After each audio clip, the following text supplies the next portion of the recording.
लेकर के आइए आईआरएफसी। दो महत्वपूर्ण कंपनियां जिस पर खासतौर से हम थंब भी लगाएंगे, इस पर डिटेल में बातचीत भी करेंगे। आईआरएफसी जरा लेकर के आइए। रेलवे को लेकर के बहुत लोगों की पोजीशन फंसी हुई है।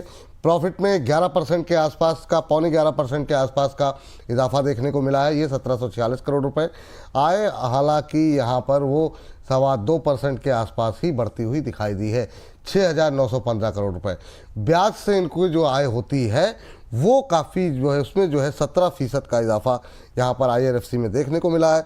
वो बढ़ करके मुझे लग रहा है कि शायद यहाँ पे नंबर्स में कोई, अच्छा नहीं, 17% घटी है, माफ़ कीजिएगा, सॉरी मेरी गलती है, 1497 करोड़ रुपए रही है। और ये नंबर्स के बावजूद हम देख रहे हैं कि आईआरएफसी में आज अच्छा मोमेंटम बनता हुआ दिखाई दे रहा है। प्रदीप सर, आईआरएफसी 2.5% ऊपर, 134 का लेवल, डेली सवालों की झड़ी लगी हुई है। भर भर के लोगों के पास पोजीशन है, हायर लेवल पे काफ़ी लोग फंसे हुए हैं, उनके लिए क्या सलाह रहेगी?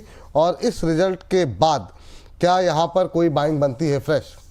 देखिए विपुल जी, मैं रिजल्ट के लिए एक्चुअल में कोई बाई सेल नहीं करता हूँ। मैं बेसिकली एक्चुअल में जो प्राइस एक्शंस होता है उसमें ज़्यादा फोकस करता हूँ। तो अभी 134 के आसपास चल रहा है। मुझे लगता है कि ये जो करेक्शन एक चल रहा है यहाँ पे, ये अभी भी कंप्लीट नहीं हुआ। अभी भी आपको 2-3 महीना लग सकता है। आप एक स्टॉप लॉस के साथ बने रहिए। स्टॉप लॉस थोड़ा लंबा आपको रखना पड़ेगा, 122 125 के आसपास। तो 125 के आसपास थोड़ा 120 पकड़ के चलिए, 120 स्टॉप लॉस मेंटेन कीजिए। कभी भी अगर 130 127 के आसपास आता है तो आप बाई करके जा सकते हो। करेंट जोन से भी बाई करके जा सकते हो, लेकिन मेक श्योर ये 2-4 दिन 5 दिन वाला थीम नहीं है।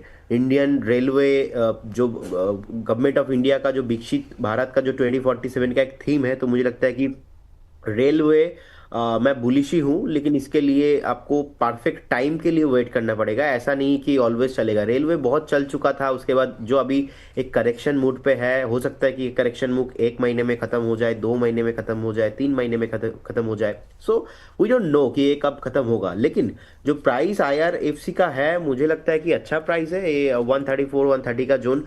क्योंकि एक लास्ट टाइम जब निफ्टी डीप लगा रहा था, उस टाइम पे 21,800 21,900 के आसपास, उस टाइम पे हमने देखा कि 110 112 के आसपास आया था। वैसे फिर से स्टॉक घूम के अभी 130 के आसपास चल रहा है। सो मैं अभी मार्केट पे ज़्यादा करेक्शंस नहीं देख रहा हूँ। मुझे लगता है कि ये प्राइस सही है, लेकिन 1-2 हफ्ते में कुछ नहीं होने वाला। अगर आप 6-8 महीना 1 साल का एक प्लान बनाते हो तो 185 200 मुझे लगता है कि कमिंग सून है। करंट लेवल पे खरीद सकते हैं? हाँ सर, करंट लेवल पे बाय करके जा सकते हो। और मेरा तो ऐसा मानना है कि जैसे कि मैं ऑल स्टॉक्स में बताता हूँ कि आप एक बार 20-30% इन्वेस्ट कीजिए, बाकी एक बार प्लान बी जो है थोड़ा नीचे आता है उस केस में लीजिए। क्योंकि मुझे लगता नहीं कि ये स्टॉक 110 के नीचे जाना चाहिए। 125-20 मैक्सिमम, अगर बहुत खराब होता है तो उस टाइम पे और एक बार ऐड कीजिए। बाकी 130-35 अच्छा वैल्यूएशन है। ठीक।